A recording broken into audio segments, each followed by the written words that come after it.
Bonjour à tous. Merci d'être venus assister à notre table ronde autour d'un partage d'expériences dans la mise en œuvre de matériaux innovants décarbonés pour les programmes de rénovation d'immeubles.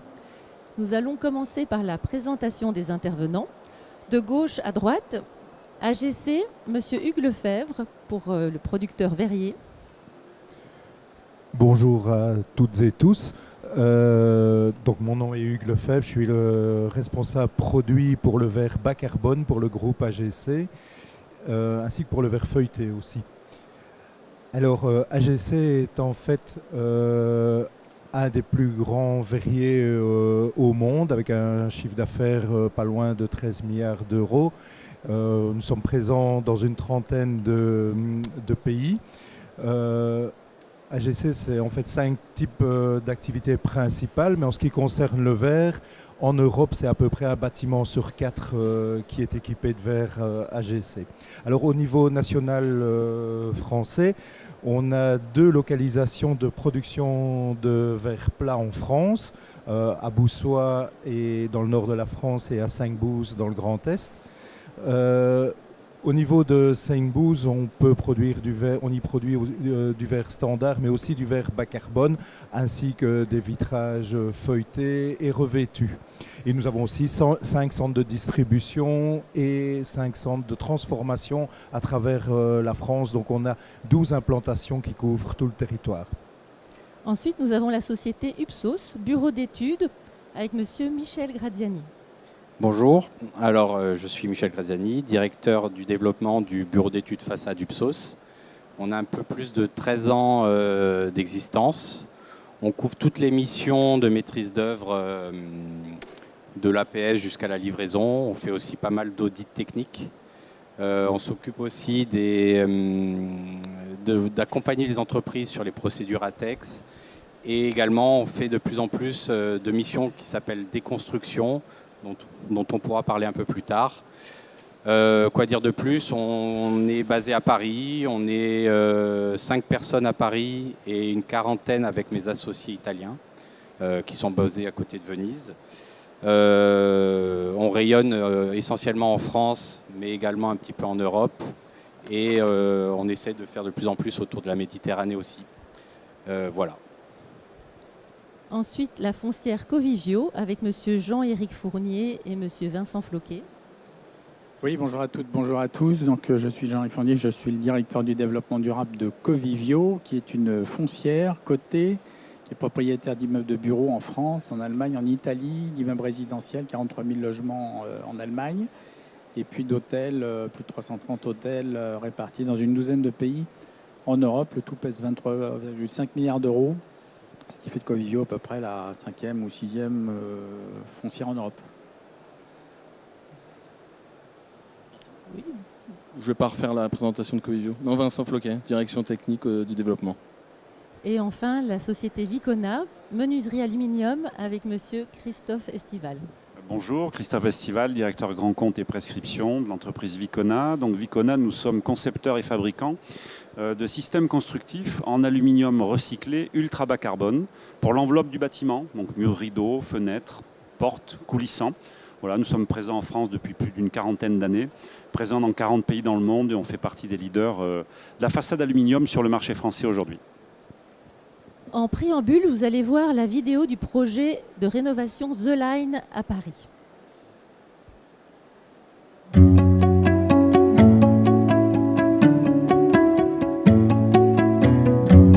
Nous sommes dans le 8e arrondissement de Paris, sur l'avenue Delcassé. Le bâtiment concerné, c'est un immeuble de bureaux.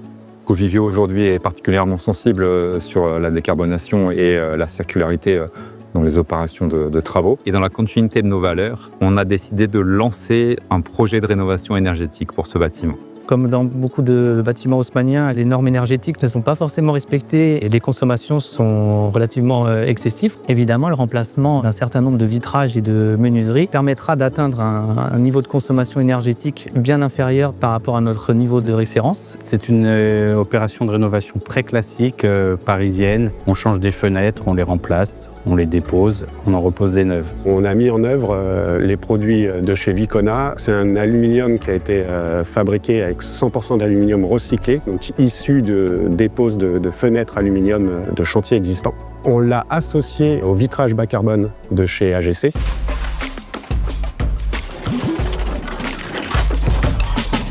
On a vite partagé avec Covivio, comme maîtrise d'ouvrage, une volonté d'être justement un petit peu avant-gardiste sur les notions de circularité, d'exemplarité, de décarbonation maximum. Ça a été Ipsos qui a poussé le 100R et le bas carbone. Et ça a été une volonté en fait de tout le monde, du bureau d'études façade qui est Ipsos, des fournisseurs Vicona AGC, du client Covivio qui a bien voulu le faire, et nous Plastalu qui avons dit on y va, on met en œuvre tout ça et on met en place tout ce qu'il faut pour faire un premier chantier référence en France. C'est un verre bas carbone dont la base du verre de 4 mm est à 5,5 kg uniquement d'émissions de carbone pour sa production. Ceci a été intégré dans les doubles vitrages qui sont posés sur le chantier et dans les châssis 100R.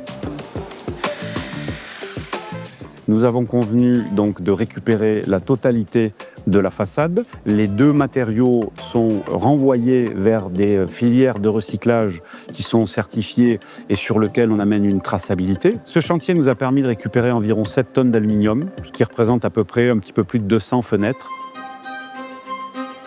Assez vite, je me suis posé la question de savoir si cette démarche avait déjà été faite.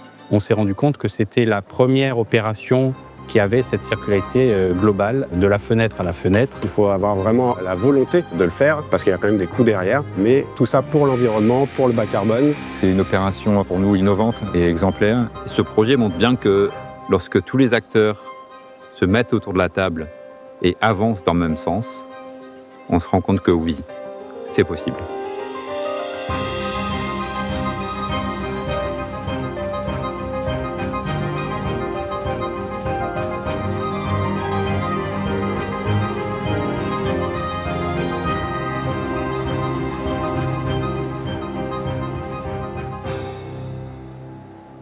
Nous allons commencer par des questions pour les investisseurs.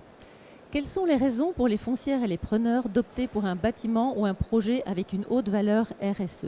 RSE pour responsabilité sociale et environnementale. Monsieur Jean-Éric Fournier de Covivio.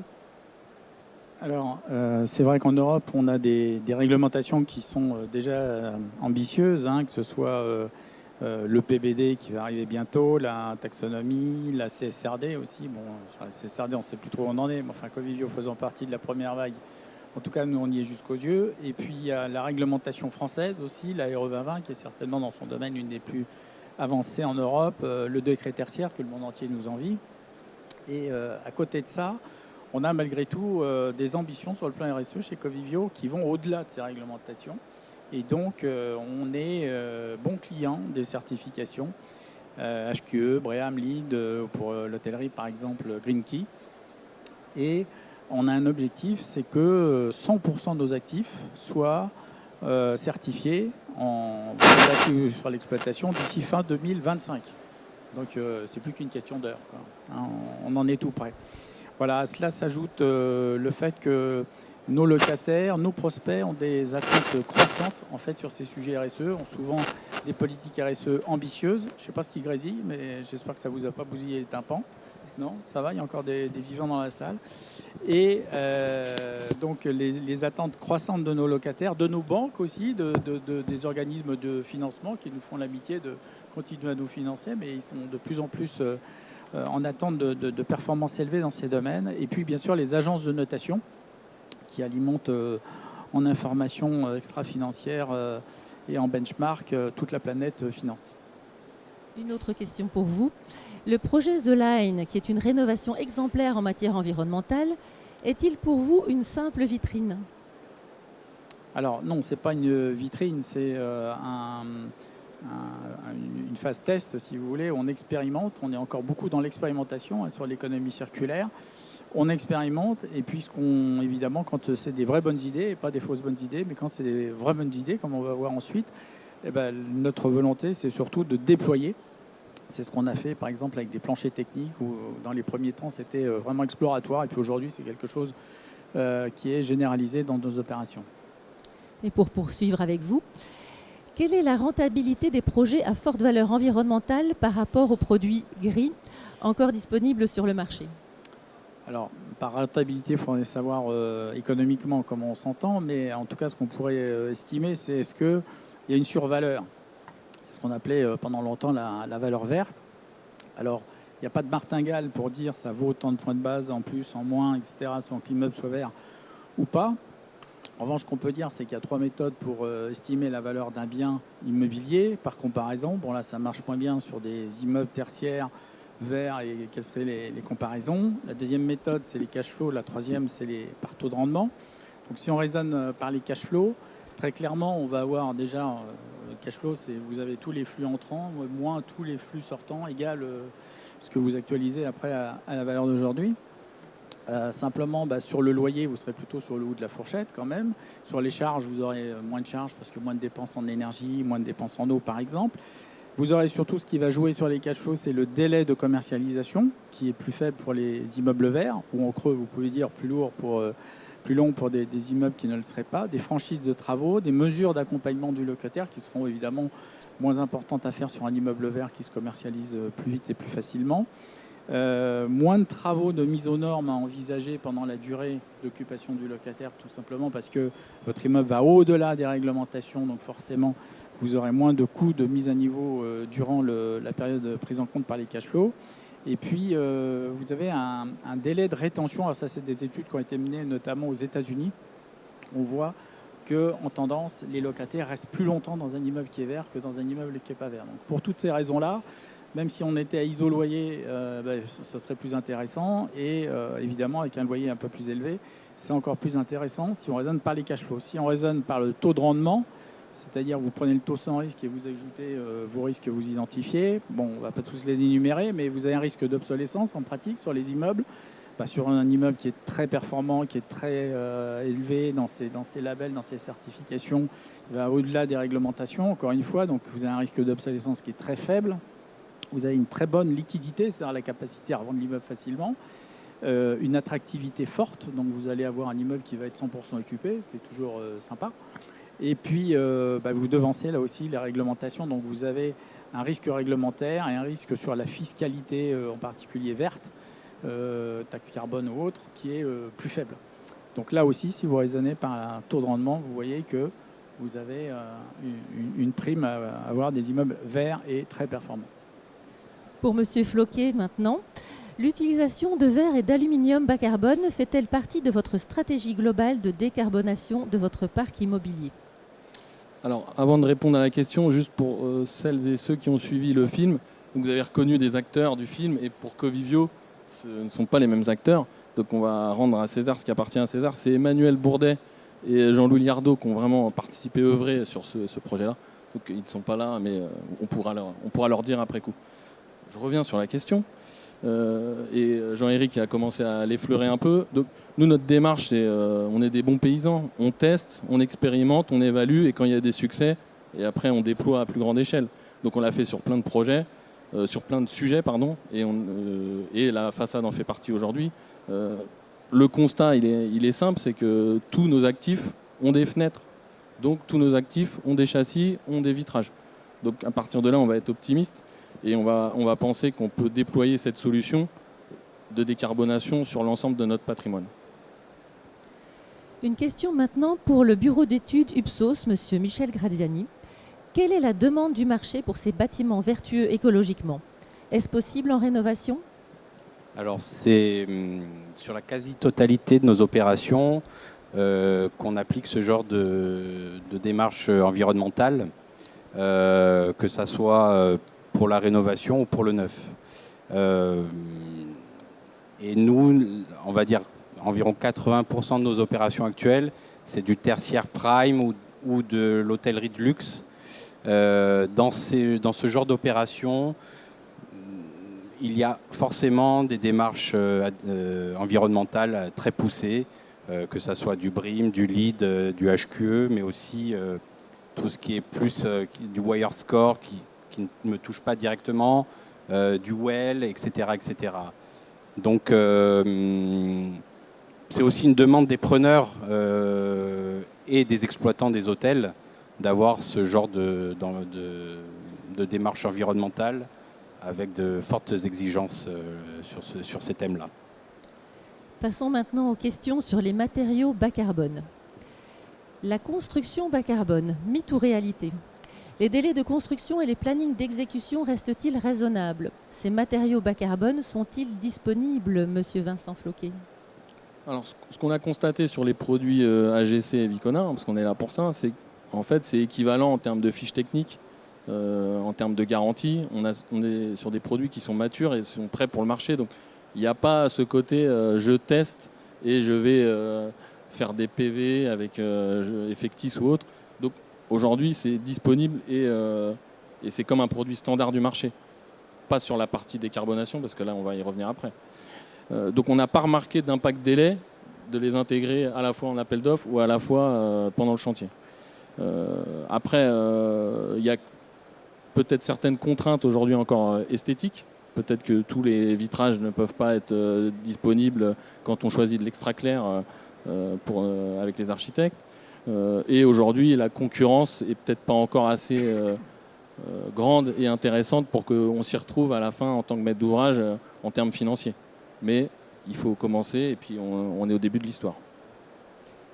Monsieur Christophe Estival pour Vicona.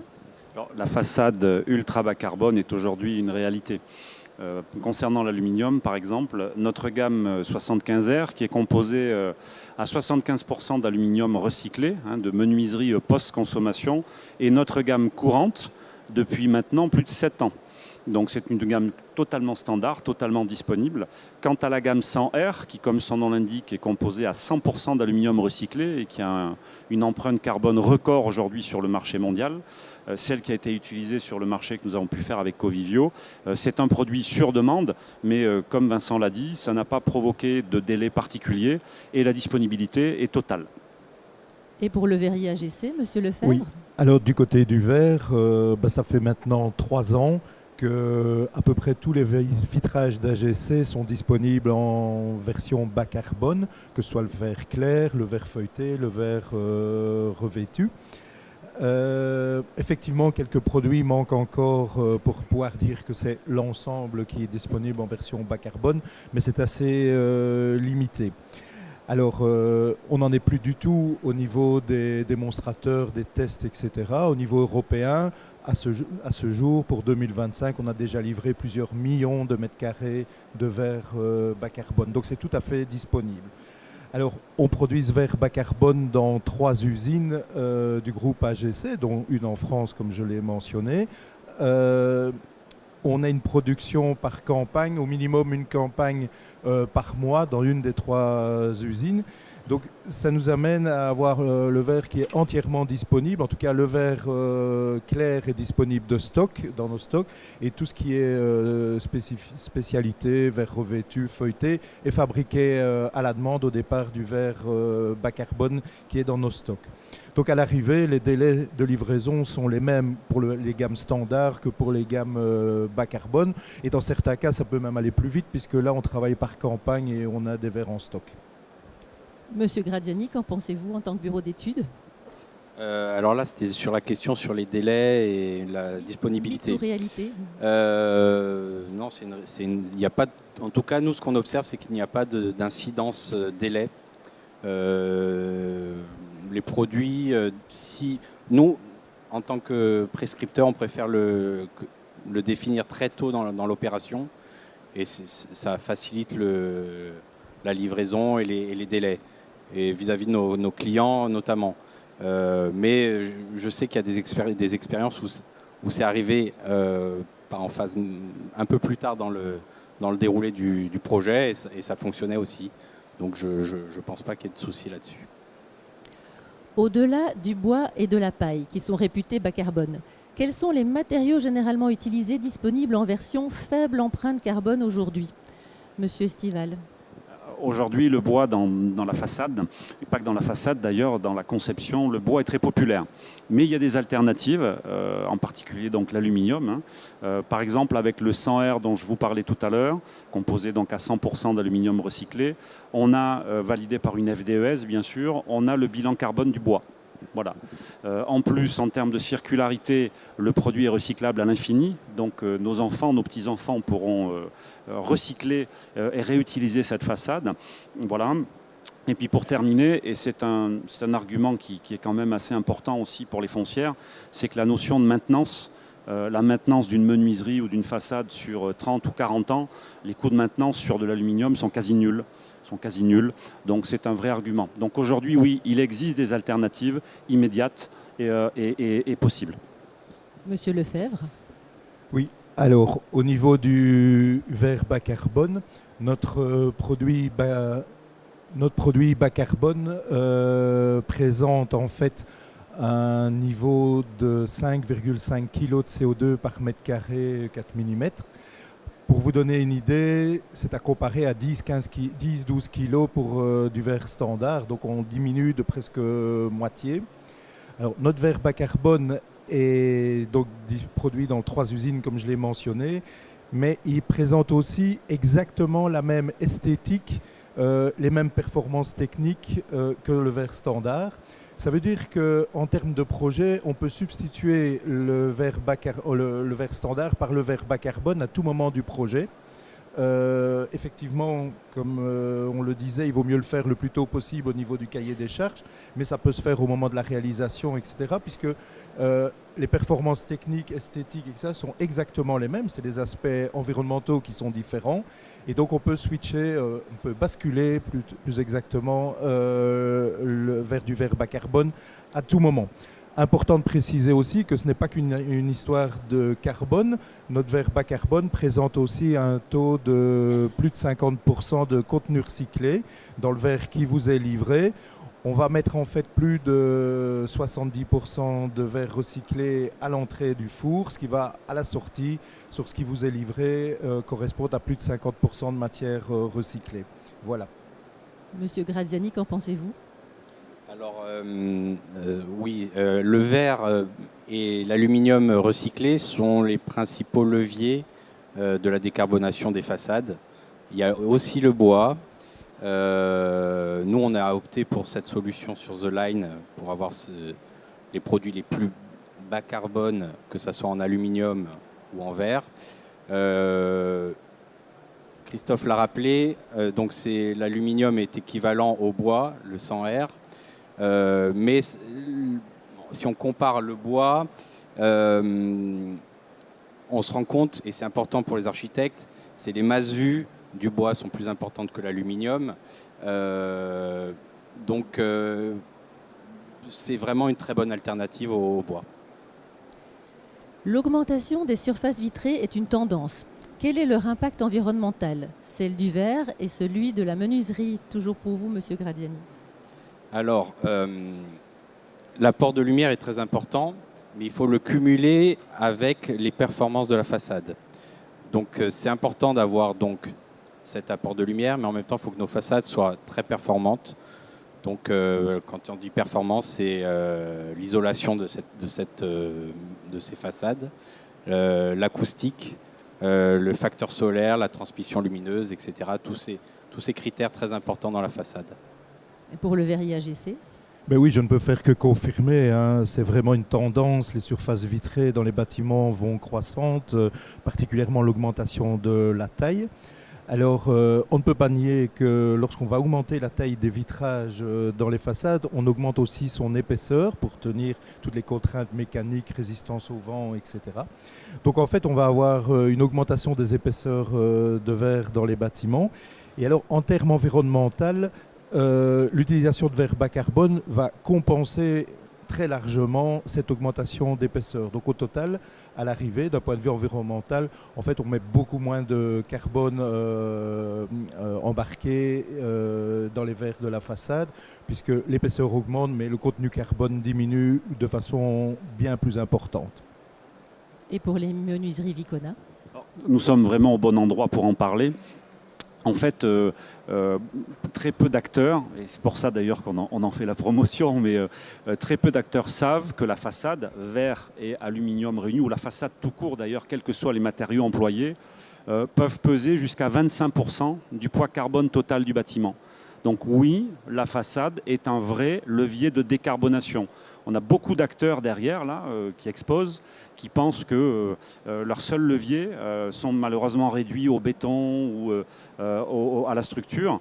Non, non, la façade peut peser très lourd et justement les solutions que peuvent proposer des industriels comme ceux qui sont là aujourd'hui peuvent amener un vrai gain. On parle de plusieurs dizaines de kilos au mètre carré de façade, ce qui ensuite ramené au mètre carré de surface de plancher peut être relativement intéressant, voire nécessaire sur du neuf. Là, on parlait de Renault sur l'exemple qu'on a avec Covivio, mais sur du neuf, avec les paliers de la RE 2020 qui, plus le temps avance, ils deviennent de plus en plus exigeants. Donc, n'oublions pas que la façade peut vraiment aider à atteindre des objectifs de décarbonation du bâtiment et permettre aussi d'accéder à une stratégie plus globale de décarbonation d'une activité. Monsieur Graziani, dans vos projets, avez-vous recours à des vitrages bas carbone ? On l'a vu avec The Line. En tout cas, on essaye très vite dans l'opération de le proposer au maître d'ouvrage. On pose l'hypothèse sur la table et en fonction des budgets et des intentions, on y va ou on n'y va pas. Mais en tout cas, c'est quelque chose qu'on tend à vouloir généraliser. Monsieur Floquet, pour Covivio ? Oui, c'est ce qu'on voit dans le film et j'ai envie de dire c'est presque un documentaire. C'est que le film, le chantier de The Line, c'est une aventure collective. On voit que toutes les parties prenantes se sont mises ensemble et ont tiré dans le même sens pour décarboner la façade. Après, on a un autre exemple. C'est un projet parisien dans le 17e où là, on l'a plus fait comme une variante entreprise. C'est-à-dire que c'est venu pendant les études d'exécution et finalement, on l'a intégré comme... on a présenté des vitrages et puis ça, c'est un vitrage bas carbone qui a plu à tout le monde et qui est un argument aussi peut-être commercialement intéressant. Donc voilà, deux solutions et avec AGC et aussi avec Vicona, on a réussi à faire les deux schémas. Quel retour avez-vous sur leur performance technique et leur impact carbone sur le bilan de la façade réhabilitée, Monsieur Estival ? Vincent le disait, au-delà du discours commercial, le juge de paix aujourd'hui, sur l'ensemble des études bâtiments, rénaux comme neufs, c'est la FDES. Voilà, la FDES permet de différencier les matériaux de manière non négociable, on va dire, et non critiquable. Donc aujourd'hui, bien évidemment, tout ce qu'on vous présente ici est validé par des FDES. C'est d'ailleurs ce qui a aussi convaincu Covivio, qui était très attentif, au-delà de la démarche et de conviction, de vérifier que derrière nos propos, il y avait bien des chiffres qui collaient avec leur stratégie et leur trajectoire. Et on va même plus loin aujourd'hui, puisque nous avons mis en place un logiciel commun, enfin un calculateur sur lequel il y a bien sûr toutes nos FDES propres, mais aussi celles des grands verriers, dont AGC. Donc on est en capacité, pour l'ensemble des concepteurs, des fabricants, des foncières aussi, sur des projets, de calculer le bilan précis de la façade verre et aluminium. Monsieur Graziani, pour Upsos. Ce qu'on observe et ce qu'on a pu voir par l'exemple avec le projet The Line, c'est que par rapport à des fiches FDES collectives et par rapport à ce que nous, on a mis en place sur The Line, on diminue de plus de moitié le poids carbone de la façade. Donc voilà, c'est juste pour l'exemple, c'est très intéressant. Travaillez-vous en partenariat avec des industriels pour intégrer du verre et de l'aluminium bas carbone dans vos opérations ? Envisagez-vous des clauses environnementales dans vos appels d'offres, Monsieur Graziani ? Alors, sur nos cahiers des charges, on a tendance à généraliser cette démarche, même si on ne l'impose pas.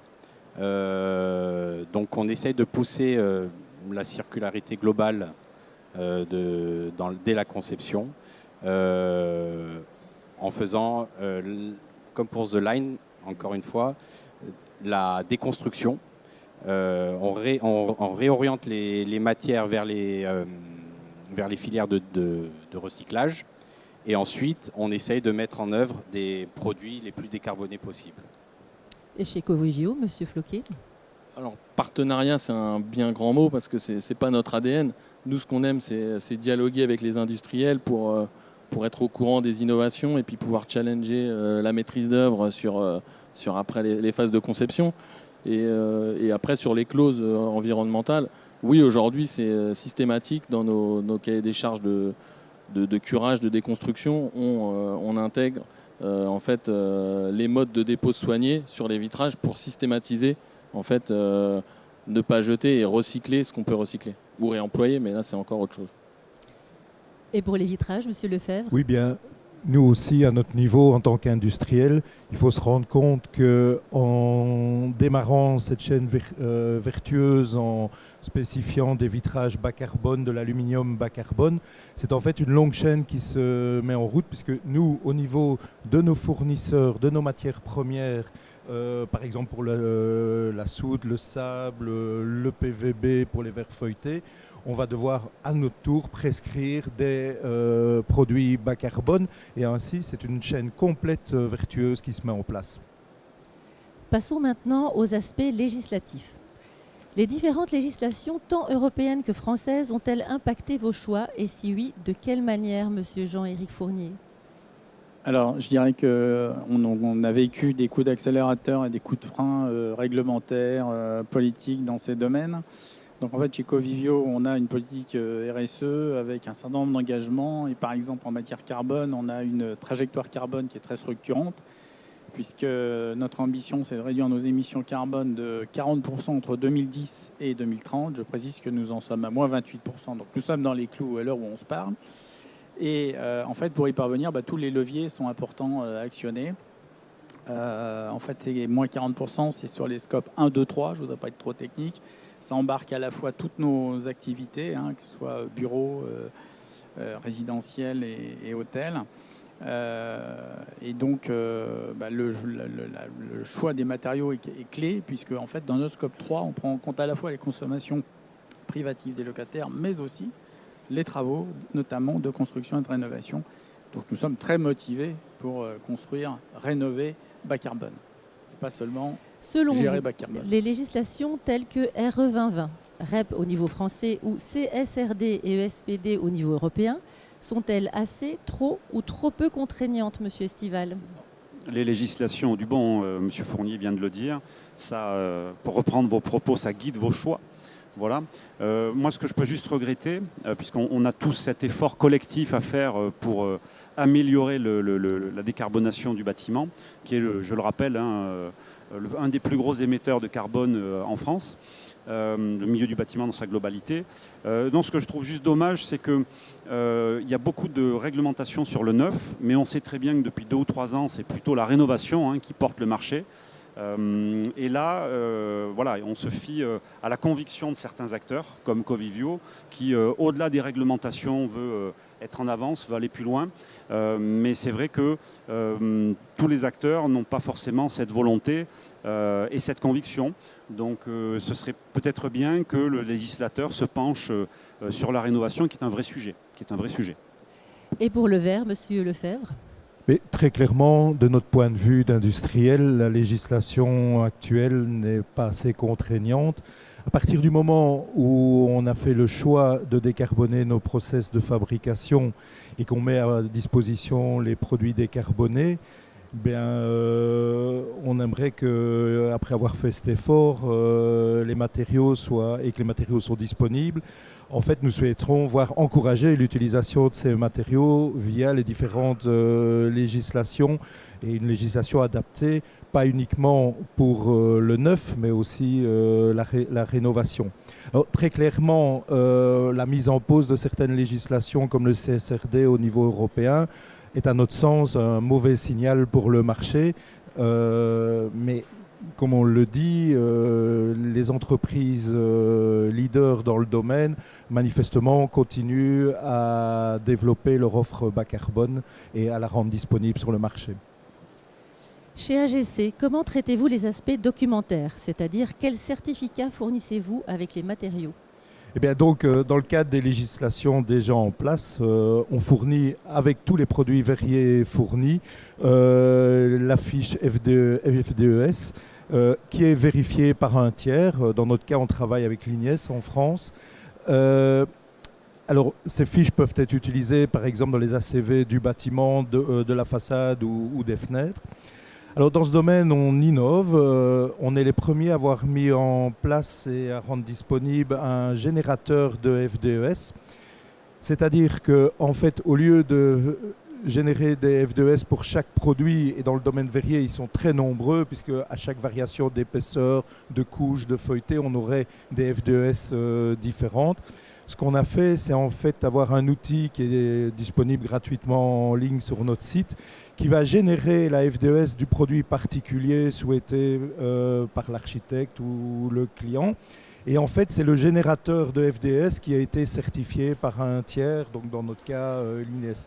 Et donc, vous pouvez à tout moment obtenir des FDES pour n'importe quelle configuration verrière, que ce soit des simples, des doubles, des triples vitrages, avec des verres revêtus, avec des verres feuilletés, etc. En ce qui concerne la circularité, le verre et l'aluminium sont les deux matériaux clés concernés par la circularité dans la façade pour réduire l'extraction de ressources naturelles et réduire les émissions de CO2. En partant de ce constat, M. Graziani pour le bureau d'études UPSOS, comment organisez-vous la collecte des différents matériaux lors des déconstructions? Avez-vous eu l'occasion de tester le service de collecte de verre d'AGC sur vos opérations? Alors, avant de parler de deux cas concrets sur lesquels on a fait le processus Recycle Glass, on a beaucoup parlé de déconstruction. Je vais juste faire une petite parenthèse pour définir ce que c'est. C'est de faire une dépose soignée des ouvrages, notamment pour la façade, ce qui permet de bien trier les matières, de bien les séparer et de pouvoir ensuite les répartir vers les bonnes filières de recyclage. C'est essentiel pour alimenter la filière. Et donc pour les deux cas concrets Recycle Glass, je ne sais pas, ah oui c'est ça. On a deux projets, donc il y a le projet 89 Grande Armée, il y a quelques chiffres qui indiquent 5200 mètres carrés de façade, oh j'ai du mal à lire, 32 tonnes d'aluminium et 195 tonnes de verre récupéré. Donc ça c'est le premier sujet. Et puis The Line, qui est une plus petite opération, mais sur lequel pareil on a récupéré l'intégralité du verre et de l'aluminium. Et donc le Recycle Glass pour le verre. La circularité du verre et de l'aluminium est stratégique pour offrir massivement du verre et de l'aluminium bas carbone dans les projets. Qu'avez-vous mis en place chez Vicona, Monsieur Estival? Comme je le disais, depuis 7 ans, nous nous alimentons essentiellement sur le marché allemand, qui a beaucoup d'avance sur le nôtre en termes de législation concernant le retraitement des déchets de bâtiments. Cependant, on s'est vite rendu compte que dans le cadre d'une proposition circulaire vis-à-vis des acteurs, et en particulier des maîtrises d'ouvrage, d'une approche circulaire globale, il était bien de présenter une approche vraiment globale, d'autant plus que les gisements en France sont énormes. Et surtout, malheureusement, les exportations d'aluminium hors de France chaque année, et en particulier vers des pays qui ne sont pas forcément très regardants sur la qualité, sont énormes. Donc c'est très dommage d'essayer de valoriser de l'aluminium recyclé quand nous-mêmes on l'exporte massivement vers l'extérieur. Donc nous avons lancé il y a maintenant 2 ans des offres directes de rachat sur des projets. C'est ce que nous avons fait chez Covivio, où nous pouvons racheter directement le matériau issu de la déconstruction à la maîtrise d'ouvrage, au cureur, au menuisier qui va s'occuper du démontage. Et on est en train de développer fortement cette activité en s'inspirant évidemment de ce que fait AGC depuis de nombreuses années. Justement, chez AGC. Voilà, et de notre côté, il ne vous aura pas échappé qu'il nous faut des grandes quantités de calcin et de verre recyclé pour produire notre verre bas carbone. Alors, on a organisé un réel service à l'échelle européenne qui s'appelle Recycle Glass. Ce service prend en charge la collecte et la récupération du vitrage à 2 niveaux. Que ce soit d'abord au niveau de nos clients, on va récupérer les chutes et les pertes de découpe industrielle chez nos clients. Et aussi au niveau de la déconstruction et de la rénovation, au niveau des projets sur les projets de déconstruction. Alors, ce qui est intéressant, c'est qu'on peut offrir une solution complète clé en main, depuis simplement l'évaluation des vitrages disponibles sur la façade. On travaille on a mis en place une chaîne de partenaires logistiques, de démonteurs, une chaîne logistique qui va ramener vers nos usines les camions de fenêtres démontées. Petit point important, on ne pensait pas que c'était si important au départ, mais maintenant avec l'expérience, on se rend compte que c'est très important. On met à disposition les bennes de camion et on peut remettre le vitrage, il peut être cassé dans la benne, simplement les mettre dedans. On va nous-mêmes se charger de décomposer le vitrage, de séparer les intercalaires, les cols, etc. On a mis en place toute la chaîne. Et évidemment, ensuite, le calcin, le verre récupéré, va retourner dans nos fours. Pour refaire du verre de vision, c'est aussi important parce qu'au jour d'aujourd'hui, très peu de verre est récupéré en France pour retourner réellement dans du verre de façade et de vision. Quand il est récupéré, quand il ne part pas simplement en décharge, il finit généralement en bouteillerie, en noix de verre, par exemple, ou en isolant, ce qui est en fait une dégradation et une perte de valeur. Donc, chez AGC, chez nous, on réutilise le verre réellement pour refaire du vitrage de vision. Et dernière étape dans le processus, c'est la fourniture de tous les certificats concernant la circularité dans le cadre de la REP, de la REP. On faut fournir les certificats correspondant aux vitrages qui ont été récupérés. Monsieur Graziani, en tant que bureau d'études, pensez-vous intégrer dans vos pièces écrites la prescription systématique de collecte de calcin et d'aluminium issus des façades en rénovation, le calcin étant le verre recyclé? Alors, comme indiqué précédemment, on a tendance à essayer de généraliser cette proposition qui intègre, comme j'avais dit précédemment, la déconstruction des façades, la récupération de la matière, le recyclage et ensuite la pose de produits le plus décarbonés possible. Et si c'est accepté, on intègre tout dans nos CCTP et ensuite on fait le suivi jusqu'à ce que les entreprises de déconstruction récupèrent la matière. Voilà, c'est quelque chose depuis The Line, vu qu'on l'a réussi, on essaie de le généraliser pour avoir cette circularité globale de la fenêtre à la fenêtre. L'accompagnement des industriels impliqués favorise-t-il l'accroissement de ces bonnes pratiques dans vos projets futurs, Monsieur Floquet, pour Covivio? Oui, le contact avec les industriels, il est primordial. Ça nous permet, comme on l'a dit, de connaître les innovations, de voir leur maturité.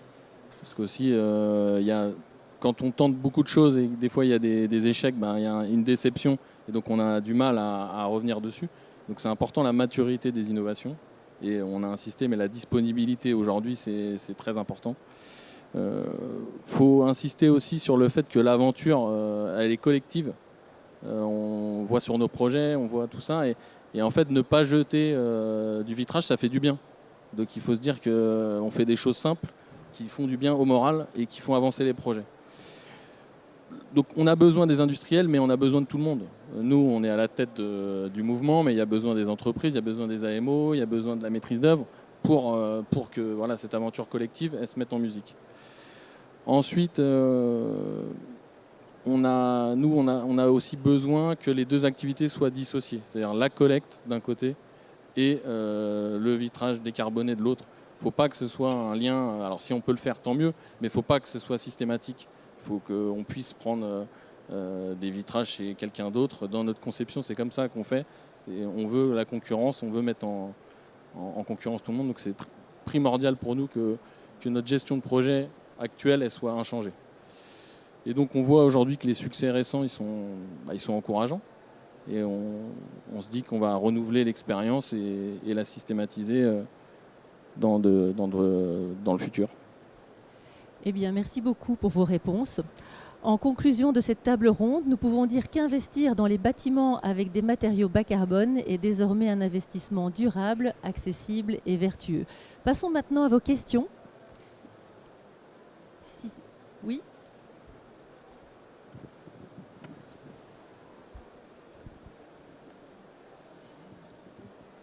Bonjour. Alors moi, ma question, ce sera principalement pour Monsieur Fauquet et Monsieur Fournier.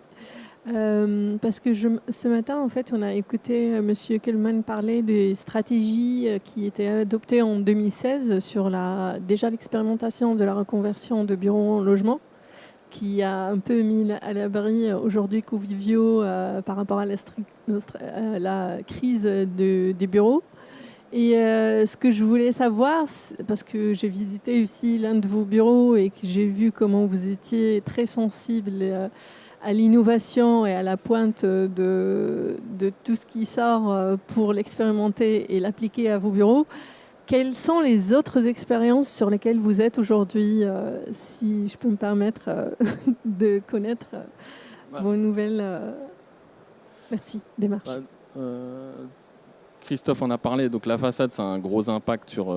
c'est 25%, c'est un gros impact. Après, il y a les lots techniques aussi. Donc sur les lots techniques, on fait beaucoup de choses. On fait du réemploi, on fait du rétrofit de ventilo-convecteurs, de gaines circulaires, de chemins de câbles aussi, parce que c'est un impact...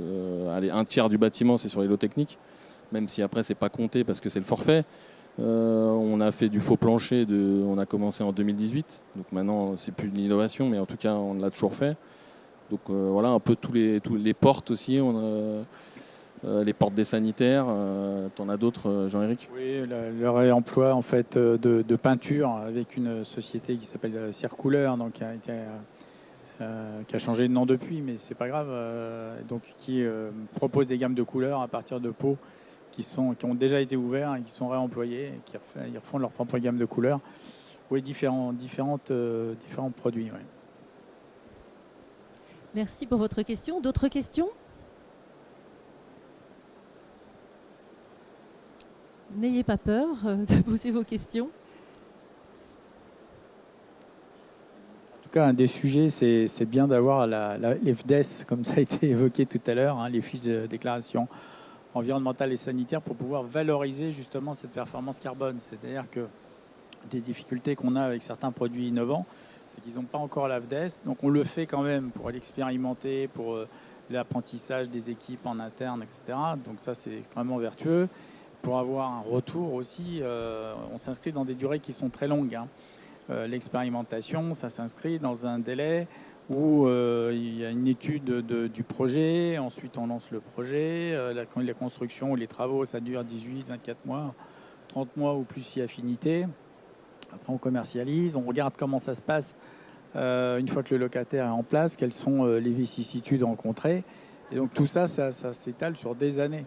Et donc en fait les expérimentations dont Vincent a parlé, en fait elles sont en parallèle et puis en fonction aussi des opportunités qu'on peut trouver.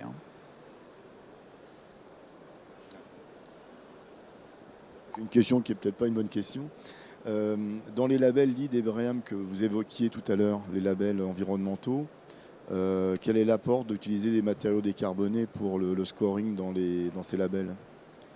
Alors en fait, c'est beaucoup lié à la trajectoire carbone que j'ai évoquée, qui était très structurante sur le plan patrimonial, c'est-à-dire qui nous guide vraiment en fait, dans la performance attendue en exploitation, donc recourir à de l'énergie beaucoup moins carbonée, enfin tout un tas de choses, aussi réduire nos consommations, tout simplement, déjà en premier step. Et ensuite, ça va être sur pas seulement gérer bas carbone, mais aussi construire, rénover bas carbone pour pouvoir être fidèle à cette trajectoire et atteindre nos objectifs ambitieux dans ce domaine. Donc, du point de vue des labels, ça passe beaucoup par BBCA, dont on est un des membres fondateurs, Covivio. Et puis, en fait, la France est en avance dans ces sujets-là, particulièrement s'agissant des labels. Donc, il n'y a pas d'autres labels bas carbone en Europe pour l'instant. Donc, en fait, on est Covivio partenaire et sponsor de LCBI, Low Carbon Building Initiative, donc pour créer un label bas carbone pan-européen. Donc pour l'instant, il a été créé pour la partie neuf. Et donc, deuxième étape, ça va être sur la partie rénovation. Oui, je voudrais répondre un élément en plus par rapport à cette question. Donc au niveau des labels, si on prend les labels REACH et LEED par exemple, on va avoir des points supplémentaires au niveau du taux de matière recyclée contenu dans les matériaux. Donc là, ça ne se joue pas au niveau de l'aspect bas carbone, mais ça se joue au niveau du taux de matériaux recyclés, où là, il est prévu dans certains de ces labels d'avoir un niveau de score plus élevé en fonction du taux de matériaux recyclés. Une autre question, on a encore un peu de temps ?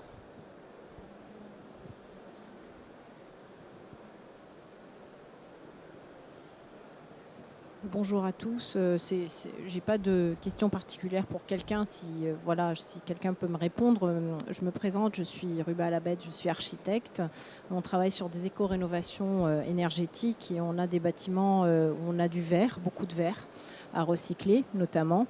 Et moi, j'avais une question un peu générale, c'est comment, quand on arrive sur un bâtiment ancien, sachant qu'on a des performances énergétiques à atteindre, type décret tertiaire ou autre, comment est-ce qu'on peut faire un état des lieux de l'état des vitrages?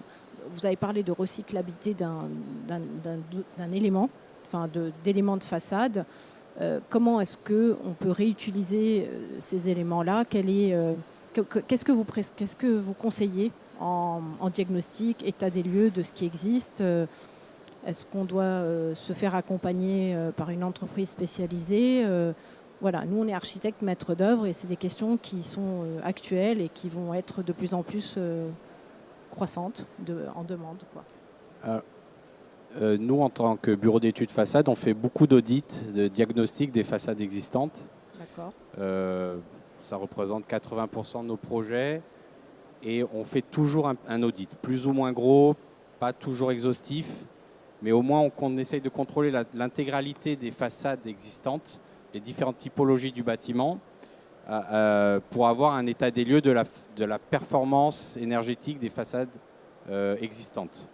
Et ensuite, alors soit il y a un projet derrière et on va tout remplacer, et auquel cas on a un point de départ et on sait précisément où on va aller, soit on fait des choses plus à la carte où on change plus ou moins tout ou partie de la façade, suivant différents scénarios, avec des performances plus ou moins importantes qui seront soit dans un cahier des charges, soit ce qu'on aura défini nous dans les conclusions de notre audit. Je ne sais pas si j'ai répondu à votre question. En fait, c'était surtout pour se dire, est-ce qu'on est capable sur certains vitrages d'avoir un diagnostic assez précis qui nous permettrait de dire on est capable de le réutiliser sur place.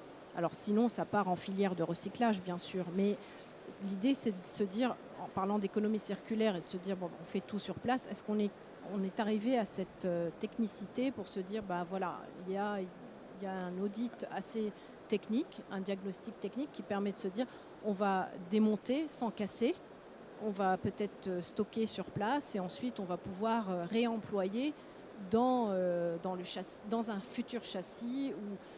Est-ce qu'on est arrivé à ce point-là de pouvoir réemployer vraiment le vitrage ancien qui est parfois pas du tout performant aujourd'hui par rapport à nos normes actuelles? Alors, il y a deux choses. Il y a la performance du vitrage et il y a aussi, il a vieilli ce vitrage. C'est ça. Donc ses performances, elles ont chuté aussi. Il y a une usure. Donc en général, les vitrages pour les réemployer, c'est assez compliqué, ou alors c'est un autre usage, mais là ça demande le travail d'un architecte peut-être pour en faire des cloisons. Mais en général, nous, on a des outils précis qui permettent de contrôler les épaisseurs, les couches de contrôle solaire des vitrages qu'on peut avoir. Donc on sait ce qu'on va avoir. Si on n'a pas de DOE par exemple, on a des outils qui permettent de savoir les vitrages existants et derrière d'avoir la performance qui va ensuite. Et assez vite, on se rend compte que des vitrages qui ont plus de 10 ans, il faut les remplacer. Très bien, Voilà. merci. Je voudrais juste ajouter aussi quelque chose, si vous me le permettez. Je n'ai pas bien tout compris, mais parce qu'il y a beaucoup de bruit. Mais effectivement, l'aluminium, on a un problème avec l'aluminium, c'est qu'il est tellement stable dans le temps qu'on pense que 30 ans après, il est intact. Et c'est vrai qu'il paraît intact et qu'on peut le réutiliser tel quel. Et là, je rejoins complètement Michel. Les performances du verre ont changé, les performances des profils aluminium aussi.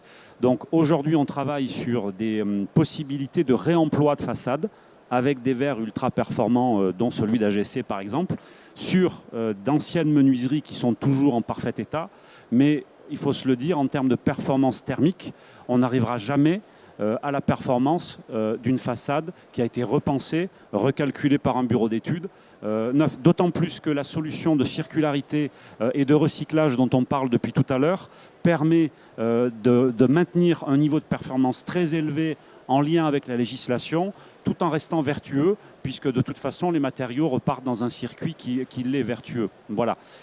Mais le réemploi, en tout cas sur le support du verre, on peut le faire, c'est faisable, mais ce n'est pas l'idéal. Je voulais juste le préciser. Oui, très bien. Merci beaucoup. Merci. Une autre question ?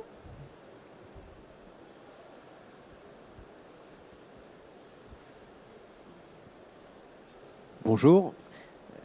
Moi j'ai une question justement à AGC sur la partie FDES. Vous parliez d'un outil qui permettait de générer des FDES pour chaque type de verre que vous développez.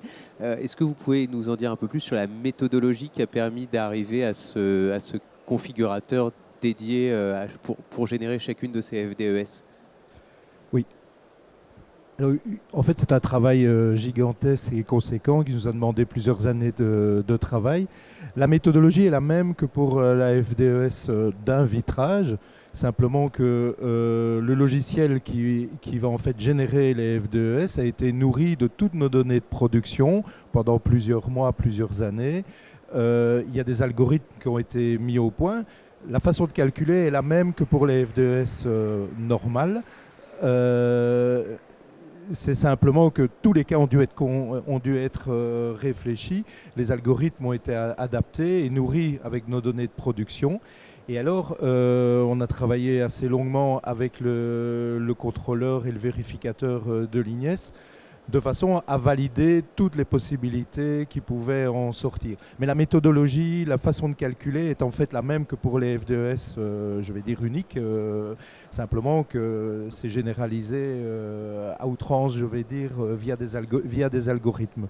Donc c'est vraiment le travail avec le vérificateur sur le long terme exactement qui a fait la différence. Le même travail, avec le même vérificateur d'ailleurs. Et l'outil est vérifié et certifié.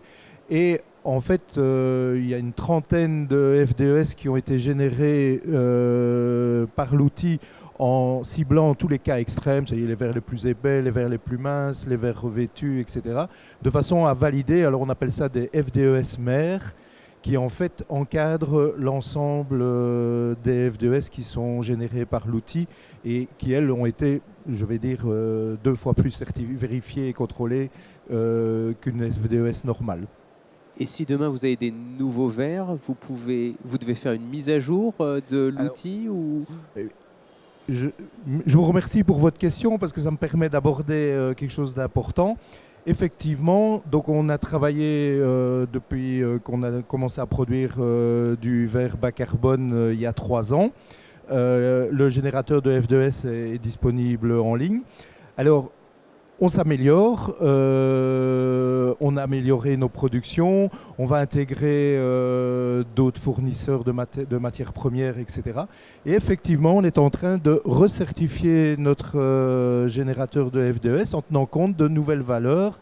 Et ça va être sans doute à la mi-janvier, on va communiquer sur le fait qu'on a une nouvelle version du FDES, du générateur qui sera mis en ligne et disponible. Avec des meilleures valeurs, je pense que je pourrais annoncer que notre verre à 5,5 kg de carbone sera un peu meilleur encore. Merci beaucoup. Merci beaucoup. Alors, nous vous proposons de nous rejoindre pour poursuivre la discussion sur le stand F85, puisque le temps est écoulé. Merci à tous pour votre attention et à tout de suite sur notre stand pour d'autres questions.